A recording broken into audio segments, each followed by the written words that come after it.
प्रतिज्ञा ने ली आखिरी सांस और कृष्णा की पूरी दुनिया उजड़ गई। क्या सच में प्रतिज्ञा कृष्णा को हमेशा के लिए छोड़ने वाली है या फिर आखिरी वक्त पर कोई चमत्कार उसे वापस ले आएगा? आगे बढ़ने से पहले चैनल को सब्सक्राइब कर लीजिए और वीडियो को लाइक ज़रूर कर दीजिए। जहां दिखाया जाता है कि प्रतिज्ञा का इलाज शुरू हो जाता है। गोली उसके कंधे के पास लगी होती है और उसे निकालना डॉक्टर के लिए बेहद मुश्किल हो रहा होता है। डॉक्टर पूरी कोशिश कर रही होती है। प्रतिज्ञा गहरी सांस ले रही होती है और उसकी हालत लगातार गंभीर बनी हुई है। तभी प्रतिज्ञा का पूरा परिवार भी अस्पताल पहुंच जाता है।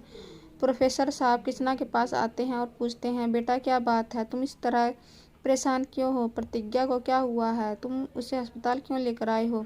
कृष्णा चुपचाप खड़ा रहता है। प्रोफेसर साहब लगातार सवाल करते रहते हैं लेकिन कृष्णा के पास कोई जवाब नहीं होता। फिर नैना कृष्णा के सामने आती है और ऐसा सवाल करती है जिसका जवाब सुनकर पूरे परिवार के पैरों तले जमीन खिसक जाती है। नैना पूछती है, बेटा बताओ तो सही, प्रतिज्ञा को क्या हुआ है? तुमने क्या कर दिया उसे? अस्पताल में क्यों भर्ती किया गया है? वहाँ मौजूद सभी लोग चुपचाप खड़े रहते हैं। तभी कृष्णा आखिरकार सच बता देता है। वह कहता है, मैंने प्रतिज्ञा को गोली मार दिया। यह सुनते ही नैना के होश उड़ जाते हैं। गुस्से में वह कृष्णा को जोरदार थप्पड़ मारती है और कहती है, तुम्हारी हिम्मत कैसे हुई? प्रतिज्ञा ने तुम्हारा क्या बिगाड़ा था? तुम्हारे लिए उसने इतना कुछ किया और तुमने ही उसके साथ ये सब कर दिया। तुम तो उसके पति कहलाने के भी लायक नहीं हो। मेरी प्रतिज्ञा ने ऐसा क्या कर दिया कि तुमने उसके साथ ऐसा किया? तभी कृष्णा के दोस्त आगे कहते हैं, भैया ने जानबूझकर ऐसा कुछ नहीं किया।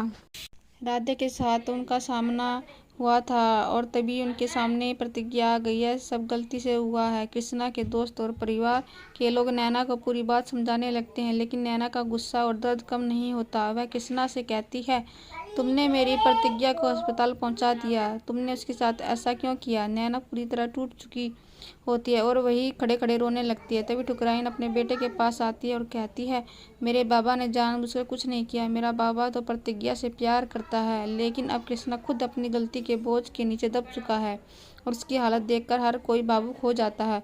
प्रोफेसर साहब नैना को समझाते हैं, नैना जी अपने आप को संभालिए, सब कुछ ठीक हो जाएगा।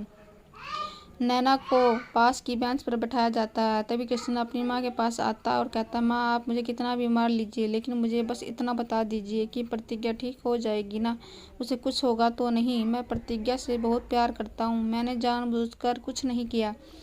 मैं इसी लायक हूँ। आप मुझे जितना चाहे मारिए लेकिन मैं आपके आगे हाथ जोड़ता हूँ। प्लीज़ मेरी प्रतिज्ञा को बचा लीजिए। कृष्णा पूरी तरह टूट चुका होता है क्योंकि प्रतिज्ञा की हालत बेहद गंभीर होती है। तभी डॉक्टर कृष्णा से कहती है, अभी हम कुछ नहीं कह सकते। गोली निकालना मुश्किल हो रहा है इसलिए थोड़ा समय लगेगा। कुछ भी हो सकता है। यह सुनकर कृष्णा के होश उड़ जाते हैं। डॉक्टर उसे समझाती है कि उन्हें अपना इलाज करने दीजिए और बाहर जाने को कहती है लेकिन कृष्णा प्रतिज्ञा को एक बार देखने के लिए आईसीयू के अंदर चला जाता है। प्रतिज्ञा को इस हालत में देखकर कृष्णा की आंखों में आंसू आ जाते हैं। वह पूरी तरह टूट जाता है। डॉक्टर कहती है, हमें ट्रीटमेंट करने दीजिए, अब हमें अपना काम करने दीजिए, प्लीज़ आप बाहर जाइए। कृष्णा बाहर तो आ जाता है लेकिन उसके दिल में अब सिर्फ एक डर है, क्या वह प्रतिज्ञा खो देगा? बाहर सज्जन सिंह और ठुकराइन कृष्णा को समझाते हैं, कृष्णा परेशान मत हो, सब ठीक हो जाएगा, तुम्हारी प्रतिज्ञा जरूर ठीक हो जाएगी। मगर कृष्णा किसी की बात सुनने की हालत में नहीं होता और वहाँ से निकल जाता है। इधर डॉक्टर बाहर आती है। तभी आदर्श वहाँ पहुँचता और पूछता है, मेरी बहन को क्या हुआ है? डॉक्टर उसे पूरी बात बताती है। आदर्श प्रतिज्ञा के इलाज की जिम्मेदारी लेने की बात करता है लेकिन तभी प्रोफेसर साहब कहते हैं, अभी प्रतिज्ञा का बाप जिंदा है, उसका इलाज मैं करवाऊंगा। तुम्हारे पैसे लेने की जरूरत नहीं है और ना ही तुम्हें यहाँ आने की जरूरत है। तुम यहाँ से जा सकते हो। आदर्श यह सब खड़ा खड़ा देखता रहता है और उससे बहुत गिल्टी महसूस होता है क्योंकि उसके पापा ने उसे वहाँ आने से मना कर दिया होता है। उधर कृष्णा अब किसी इंसान के पास नहीं बल्कि ऊपर वाले के पास अपनी प्रतिज्ञा को मांगने पहुँच जाता है। कृष्णा प्रार्थना करते हुए कहता है, मेरी प्रतिज्ञा को मुझसे दूर मत करो, मैं उससे बहुत प्यार करता हूँ। अगर मेरी प्रतिज्ञा को कुछ हो गया तो मैं नहीं रह पाऊंगा। मैंने यह क्या कर दिया? उधर प्रोफेसर साहब नैना को संभालते हुए कहते हैं, मेरी बेटी ने किसी का क्या बिगाड़ा था? मेरी बेटी को कुछ नहीं होगा। नैना जी अपने आप को संभालिए, सब कुछ ठीक होगा।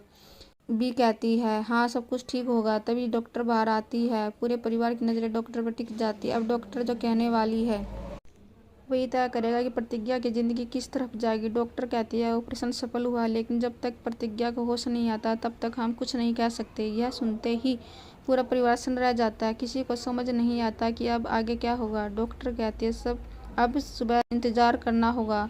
जब तक प्रतिज्ञा को होश नहीं आता तब तक कुछ भी नहीं कहना मुश्किल है, लेकिन आने वाले एपिसोड में कृष्णा को प्रतिज्ञा की ऐसी हालत देखने को मिलने वाली है, इसे देखकर उसका दिल पूरी तरह टूट जाएगा। क्या प्रतिज्ञा बच पाएगी? क्या कृष्णा का सच्चा प्यार प्रतिज्ञा को वापस ले पाएगा? क्या प्रतिज्ञा होश में आने के बाद कृष्णा को माफ़ कर देगी? और क्या इस हादसे के बाद कृष्णा हमेशा के लिए बदल जाएगा? क्योंकि कृष्णा अब अपनी प्रतिज्ञा खोने के डर से पूरी तरह टूट चुका है।